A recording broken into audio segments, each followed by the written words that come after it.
welcome to the deep dive. Today we're tackling a really significant area for your learning, esophageal cancer. You shared some detailed revision notes with us, and our mission is to transform that information into, well, a clear, high-yield discussion packed with memory tips for you. Yeah, exactly. Think of this as your shortcut to understanding and remembering the essentials. Exactly. We'll be systematically going through these notes, making sure we cover all the crucial aspects of esophageal cancer, from its definition right through to prognosis and potential complications. There you go. Our focus is really on extracting that core knowledge and making it stick. Okay, let's unpack this then. Yeah. What exactly is esophageal cancer? Simply put, it's the development of malignant cell growth in the esophagus, that muscular tube that carries food from your throat down to your stomach. Right. Think of it like a faulty pipe, sort of, with rogue cells just multiplying where they shouldn't. And the notes mentioned there are a couple of main players here, right? Two key types we need to remember. Yes, two primary types. The first is squamous cell carcinoma, or SCC. SCC. Yeah. Think S for squamous and maybe S for surfaces. It comes from the surface lining cells. Historically, this was the more common one. Okay. And it typically occurs in the upper 2/3 of the esophagus. Okay, upper 2/3 squamous, surface. Got it. And the other one? The other is adenocarcinoma, or AC. AC. Think A for adenocarcinoma and A for acid. This one's often linked to acid reflux. Its incidence has been, rising rapidly, actually. It's now the most prevalent type in many Western countries. Really? Okay. And it's usually found lower down in the lower third, near where the esophagus joins the stomach, the gastroesophageal junction. Ah, okay. And there's the definite connection with adenocarcinoma to other conditions, isn't there? Something we hear a lot about. Precisely, yeah. Adenocarcinoma is strongly linked to gastroesophageal reflux disease, GORD, and also a condition called Barrett's esophagus, which is basically a change in the lining of the esophagus because of chronic acid exposure. Right. That Barrett's change. Yeah. So yeah, remember, acid can lead to adenocarcinoma, often via Barrett's. It's a key pathway. Okay, so that's the what. Now let's move on to the why. What causes this, the etiology? Well, the notes rightly point out that the exact cause, the specific trigger, often remains unknown. Right. But we do know a number of factors that significantly increase a person's risk. These are the etiological factors, or, risk factors. Okay, so what are some of the general risk factors, the sort of big hitters? Well, the big ones are tobacco and alcohol use, both strongly implicated. Yeah. They damage the esophageal lining over time. Okay, smoking and drinking. Then there's chronic gastroesophageal reflux disease, GERD, that persistent acid irritation we just mentioned. Right. Obesity is another significant factor, definitely increases susceptibility. Right. Also, a diet that's consistently low in fruits and vegetables is considered a risk. And long-term exposure to certain chemicals, although the notes don't specify exactly which ones here. Makes sense. Lifestyle and chronic irritation seem key. And then there's some more specific risk factors mentioned too, aren't there? Things that really flag a higher risk. Yes, these are really important. Barrett's esophagus, as we said, is a well-established precursor to adenocarcinoma. Right. Barrett's AC risk. Definitely. Think of Barrett's as a major warning sign for AC. Then chronic inflammation and also stasis in the esophagus. That's like a slowing or stagnation of food passage that can irritate the lining over time, too. This is linked more to an increased risk of SCC. Chronic inflammation and stasis. Yeah. Okay, that's one to remember for SCC. What else increases SCC risk specifically? There are also some rare conditions like ptilosis and Plummer-Vinson syndrome. Both of those increase SCC risk. Ptilosis and Plummer-Vinson. Yeah, maybe remember TP for ptilosis and Plummer-Vinson linked to SCC. Could help. Good tip. TP for SCC. Interestingly, Helicobacter pylori infection and certain environmental factors are listed as possible contributors to adenocarcinoma, though the link isn't quite as direct as with Barrett's. H. pylori linked to AC. That's not one I'd immediately connect. What about that Japanese study on tooth loss? That seemed quite specific in the notes. Yeah, it did. The notes mention a link found in a Japanese study between tooth loss and esophageal cancer. The exact mechanism isn't fully clear, but it's an interesting association. Huh. Maybe poor oral health contributes to chronic inflammation, perhaps. It's a possibility. Definitely a surprising one. Anything else on the risk factor list? Yes. A family history of hiatal hernia is noted as a risk factor specifically for esophageal adenocarcinoma. Okay. And finally, there's a general point about genetic predisposition. Some people might just be more prone to developing gastroesophageal cancers because of their genes. So family history can sometimes be a clue. Okay, so quite a mix of potential contributors. Mhm. Now, how does this actually develop at a cellular level? The pathophysiology, what's going wrong inside the cells? Exactly. So esophageal cancer arises from alterations in the cells lining the esophagus. For squamous cell carcinoma, SCC, those changes are strongly linked to the damage from smoking and alcohol over time. That damage causes the lining cells to become abnormal. Okay, damage leads to abnormal cells for SCC. And for adenocarcinoma, the one that's increasing. With adenocarcinoma, the key driver is that chronic acid reflux, which can lead to Barrett's esophagus. Right. In Barrett's, the normal squamous lining gets replaced by glandular cells. They're actually more resistant to acid. Okay. But the problem is these replacement cells have an increased risk of undergoing further genetic changes and becoming cancerous. So it's like one cell type gets swapped for another, and that one then goes rogue. So both start with damage to the lining, but the initial insults are often different. But what are the shared characteristics once the cancer actually starts? What makes it cancer? Well, regardless of the type, once cancer develops, it's characterized by uncontrolled cell growth. These cells multiply without the usual checks and balances. And crucially, both SCC and AC have the potential for metastasis. That means the cancer cells can spread to other parts of the body. That's really what makes it so dangerous. Right, the spread. Now, if someone comes in with symptoms that could be esophageal cancer, what else might be going on? What's the differential diagnosis? What else could look like this? Good question. This is where we need to think about other conditions that can mimic the symptoms. One common one is an esophageal stricture. That's a narrowing of the esophagus. Okay. But it can have various causes, like scarring from reflux or inflammation, not necessarily cancer itself. So narrowing, but benign, potentially. What else could cause those swallowing problems? Well, external compression of the esophagus can do it. That Yeah. could be from enlarged lymph nodes in the chest, or even something like bronchial carcinoma lung cancer pressing on the esophagus from the outside. Wow. And then there's achalasia. That's a disorder affecting the muscles of the esophagus, how it moves food down, so it Yeah. presents with swallowing difficulty too. Okay. Motility issue. Think of achalasia as more of a functional or motility problem initially, not a structural blockage like a tumor. Okay, so stricture, external pressure, motility issues. Yeah. What about other growths or problems in the upper GI tract itself? Right. Gastric cancer, stomach cancer can sometimes involve the lower esophagus and cause similar symptoms. Yes. Then you can have intramural benign tumors, like a leiomyoma. These are non-cancerous growths within the wall of the esophagus itself. Benign tumors, too. Also, we need to consider metastatic tumors, so cancer that has spread to the esophagus from somewhere else. Breast cancer is mentioned as a common example. Right. And finally, even just severe GORD itself can sometimes cause symptoms that might make you worry about something more serious. So yeah, quite a wide range of possibilities. Definitely quite a few things to rule out. Now let's talk about who gets esophageal cancer and where. The epidemiology. Who are we most likely to see this in? Okay, so in the UK, the notes state it's the 13th most common cancer overall. But importantly, it's a significant cause of cancer-related deaths, which really highlights how serious it can be. Yeah. We see a higher incidence and mortality rate in males compared to females. Maybe remember M for males having a higher risk. Good point. M for males. Uh-huh. And the types, SCC and AC, are they evenly distributed in the UK? In the UK, both SCC and adenocarcinoma are common. Globally, though, SCC is still the major diagnosis overall. Okay. But interestingly, in Western populations like the UK, US, Australia, we've seen this really clear increase in adenocarcinoma and Barrett's esophagus.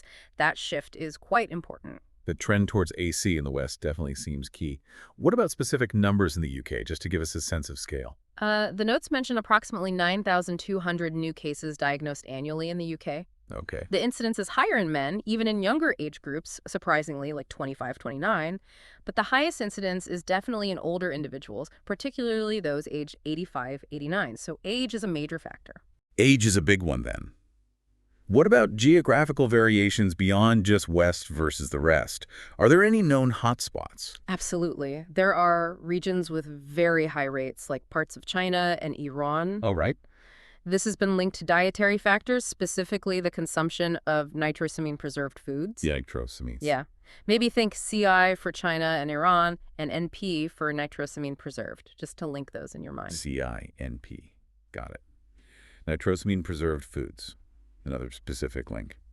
And what about demographic patterns within populations? Are certain ethnicities more affected by one type over the other? Yes, there seems to be a pattern. Adenocarcinoma tends to be more prevalent in Caucasian populations, Okay. whereas squamous cell carcinoma is more commonly diagnosed in people of African descent.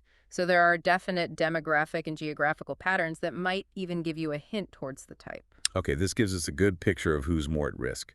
Now, the crucial bit, what are the clues? The clinical features, signs and symptoms that might make someone suspect esophageal cancer. What are the red flags? Right.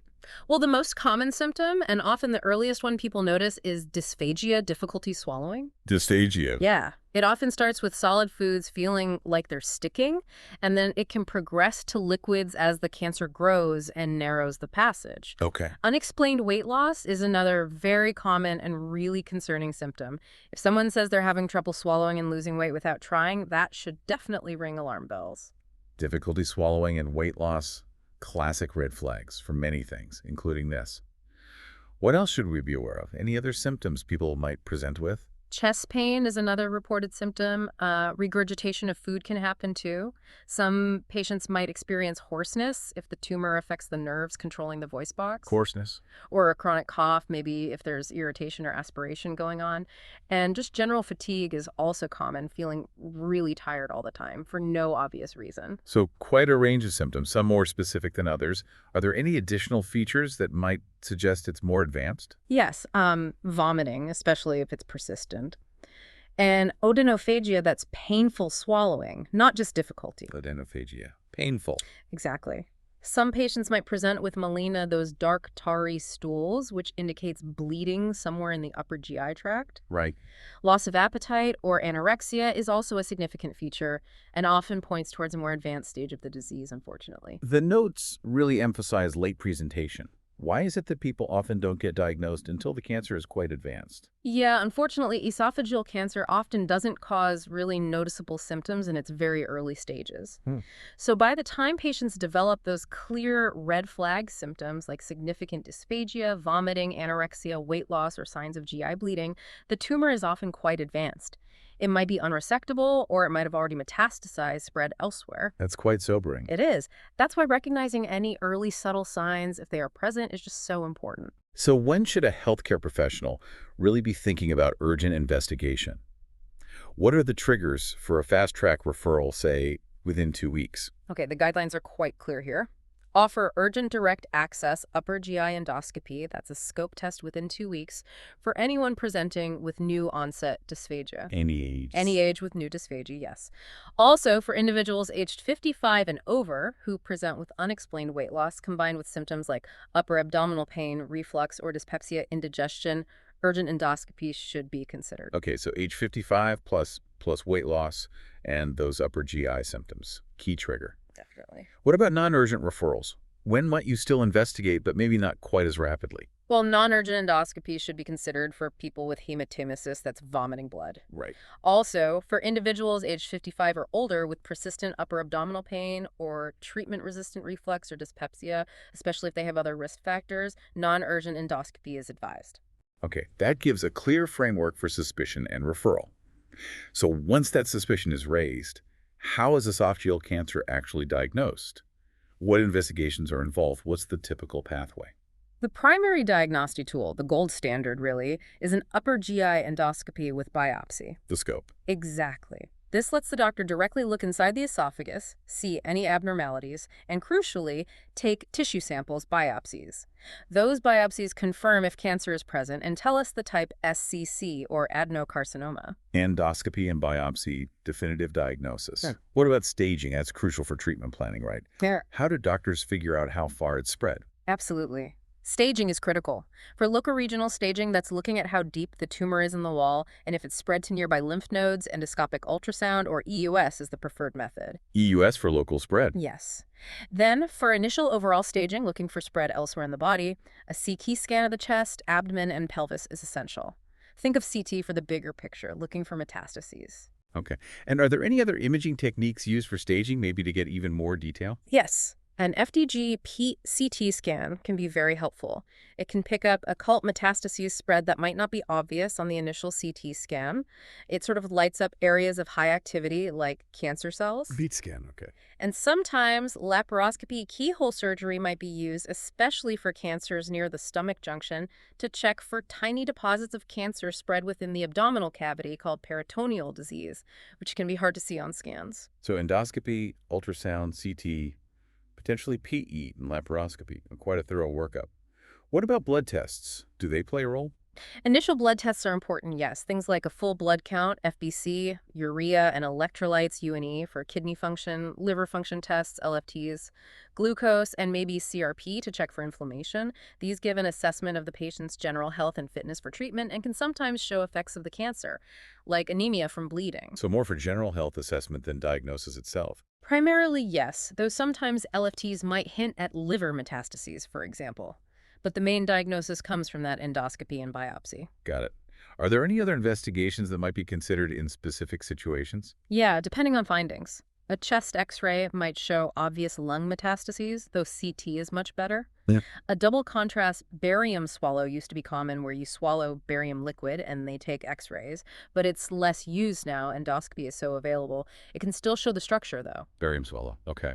More detailed CT or MRI scans of the chest and upper abdomen give better staging info. We mentioned EUS and PET for staging accuracy.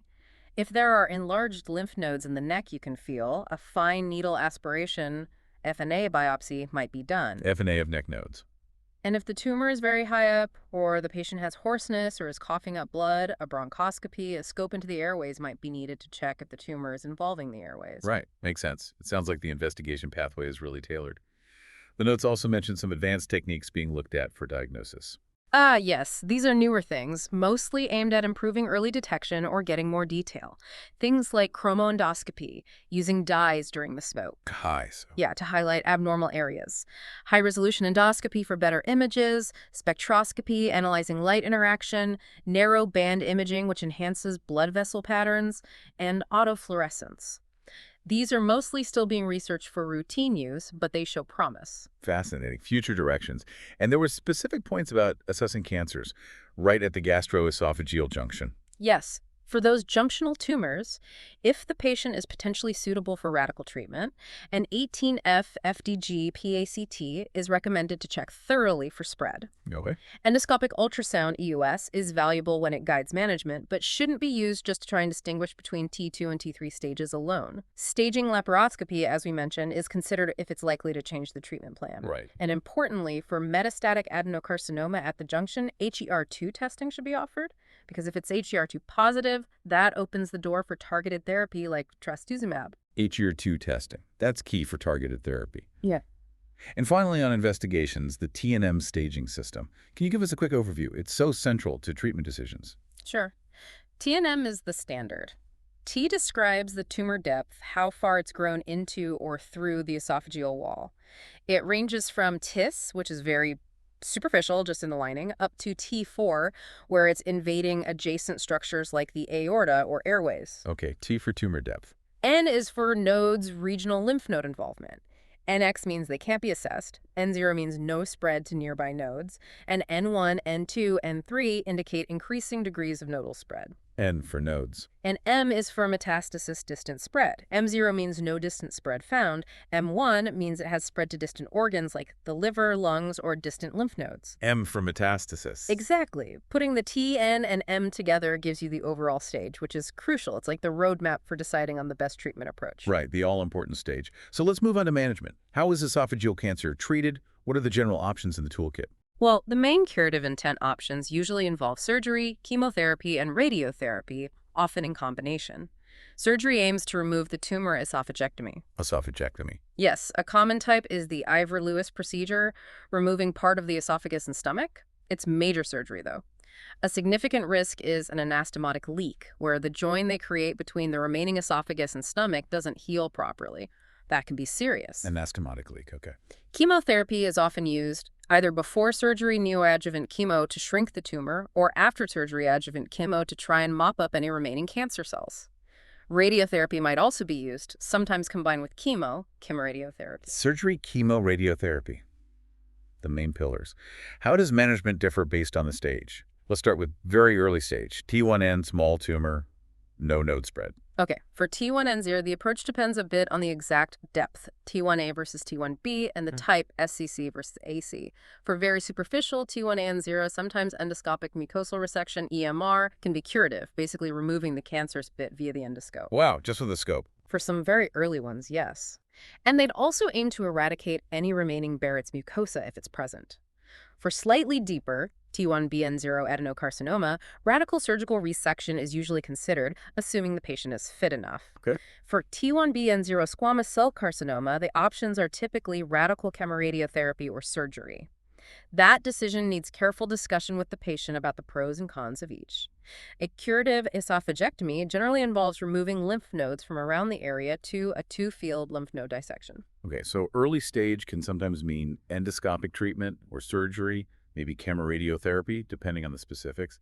What about localized adenocarcinoma that's a bit more advanced but hasn't spread distantly yet? Right. For patients with localized adenocarcinoma who are potentially surgical candidates, they're typically offered chemotherapy or chemoradiotherapy. This is usually given before surgery, neoadjuvant, or sometimes both before and after surgery. Neoadjuvant first. Yes, the idea is to shrink the tumor, make surgery easier, and treat any microscopic spread early. Participation in clinical trials is also strongly encouraged here, as we're always trying to improve these multimodality treatments. And how is squamous cell carcinoma managed when it's resectable but not metastatic? Similar approach. For resectable non-metastatic SCC, the main options are either radical chemoradiotherapy alone, which can be curative in some cases. Chemoradiotherapy alone. Yes, or chemoradiotherapy followed by surgical resection. Again, it requires a very detailed discussion with the patient about the benefits, risks, side effects, and long-term consequences of each approach. So lots of combined treatments tailored to type and stage. What happens when the cancer is advanced and unfortunately not curable? That's where palliative care comes in, focusing on quality of life, right? Exactly. When cure isn't possible, the focus shifts entirely to palliative care, relieving symptoms, improving comfort and quality of life. There are still many things that can be done. Radiotherapy can be very effective palliatively to shrink the tumor and help with swallowing or pain. Brachytherapy, which is internal radiation delivered right to the tumor via an endoscope, can also help open the esophagus. Brachytherapy. Chemotherapy might be used palliatively to slow the disease progression and sometimes improve symptoms. And there are local treatments through the endoscope, like using electrocautery, plasma, or laser ablation to burn away tumor tissue and improve swallowing. Photodynamic therapy is another option sometimes used. Lots of ways to help with swallowing then. Are there specific drug therapies for advanced disease based on those molecular markers like HER2? Yes. For HER2 positive esophagogastric junctional adenocarcinoma that's metastatic, trastuzumab, that targeted therapy combined with chemotherapy, is a standard approach. Trastuzumab for HER2 positive. Correct. And for advanced or metastatic squamous cell carcinoma that has progressed after other chemo, nivolumab, which is an immunotherapy drug, might be an option. It helps the patient's own immune system fight the cancer. Immunotherapy too. Great. And beyond the direct cancer treatments, what other support is crucial in palliative care? Nutritional support is absolutely vital. Many patients struggle to eat. This can involve high-calorie liquid feeds, sometimes needing enteral nutrition via feeding tubes, either nasogastric tubes or maybe a PEG tube directly into the stomach. Feeding tubes? Yes, and effective pain relief is paramount. Also, psychological support for the patient and their family is incredibly important throughout this journey. It's clear management is complex, highly individualized. Now, looking ahead, what's the prognosis typically like, and what are some potential complications? Well, the prognosis, unfortunately, remains quite challenging overall for esophageal cancer. It really depends on several factors: the patient's general health beforehand, other medical conditions, and, crucially, the stage at diagnosis, particularly whether it has spread to lymph nodes or distant sites. Stage is key. Absolutely. The earlier the stage, generally, the better the outcome. And what are the overall survival rates, just to give us a general idea? The notes mention an overall 5-year survival rate of around 20–25% for all stages combined in the UK. Right. Lymph node involvement is strongly linked to a poorer prognosis. Interestingly, the survival rates seem pretty similar for adenocarcinoma and squamous cell carcinoma when compared at similar stages. Okay. But Preoperative chemoradiotherapy, that treatment before surgery, has been shown to improve prognosis for some, with some studies suggesting survival rates up to around 48% at 5 years in those who respond well and have surgery. So neoadjuvant therapy can really make a difference to those numbers. Yeah. What about prevention and early detection? What can be done to improve those odds more broadly? Yeah, well, prevention really focuses on reducing those modifiable risk factors we talked about: obesity, smoking, heavy alcohol use. Lifestyle factors. Exactly. Mhm. Early detection through screening or surveillance, particularly for high-risk groups like those with known Barrett's esophagus, can definitely improve survival by catching cancers earlier when they're more treatable. Surveillance for Barrett's. Yes, but general population screening for everyone isn't really done. The current tools aren't perfect, it would be very expensive, and the cancer isn't common enough in the general population to make it worthwhile currently.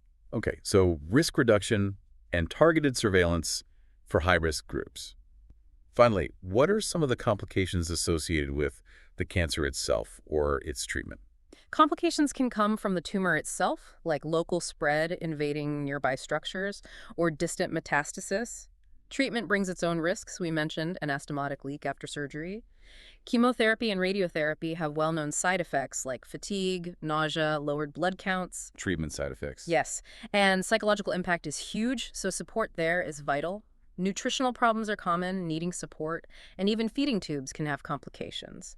So managing the cancer often involves managing these complications too. Okay, so to recap then, esophageal cancer is malignant growth in the food pipe. Adenocarcinoma is now more common in the West, linked to reflux and Barrett's. Squamous cell carcinoma is linked more to smoking and alcohol. Early symptoms like difficulty swallowing, dysphagia, and unexplained weight loss are really key red flags, but often presentation is late. Unfortunately, yes. Diagnosis is via endoscopy and biopsy. Staging uses EUS, CT, PET. Treatment depends heavily on stage and type: surgery, chemo, radiotherapy, often combined. Palliative care focuses on symptoms. Spot on. And remember those mnemonics: S for squamous surface, A for adeno acid, maybe TPP for ptylosis, Plummer, Vinson linked to SCC, and CINP for giant iron and nitrosamine preserved foods risk. Great summary points. And, considering that strong link between chronic reflux and adenocarcinoma, it really raises an important question for you listening to think about. What practical steps can individuals take, and maybe what public health measures could help to mitigate the impact of chronic reflux and potentially turn the tide on this rising incidence of adenocarcinoma? Definitely some important points to mull over there for your further learning. Well, that brings us to the end of this deep dive into esophageal cancer. We really hope this structured overview with those memory tips has been a helpful and clear resource for your revision. And for further in-depth learning, loads more questions, and comprehensive revision materials on this and many other MSRA topics, do be sure to check out pastthemsra.com. And there are great free resources too at freeingmsra.com. Thanks for joining us for this deep dive. We'll catch you next time.